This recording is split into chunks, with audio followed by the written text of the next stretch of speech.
muhtaram prezidentimiz rahbarliklarida olib borilayotgan islohotlarda biror bir soha yo'qki, kasaba uyushmalari daxldor bo'lmagan yoki aralashmagan. Xalqimizni salomatligini tiklashda, sog'lom turmush tarzini ro'yobga chiqarishda, odamlarimizni ish bilan ta'minlashda, ularning huquqlarini himoya qilish, xotin-qizlarni qo'llab-quvvatlash, umuman yoshlar orasida huquqbuzarlik, jinoyatchilikka qarshi kurashda ham, erta tug'uruq deymizmi, erta nikoh deymizmi, mana shularni oldini olishda beqiyos hissa qo'shib kelyaptilar.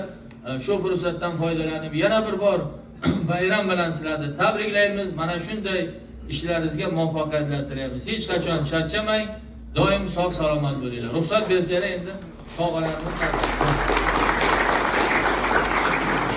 Mas'uliyati cheklangan jamiyati direktori.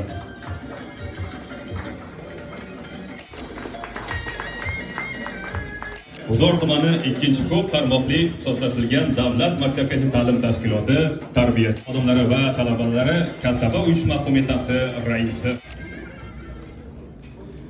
Shuningdek, O'zbekiston kasaba uyushmalari federatsiyasining viloyat kengashi tomonidan menejeri Eshto'xtarova Loba, Toshov Qondiq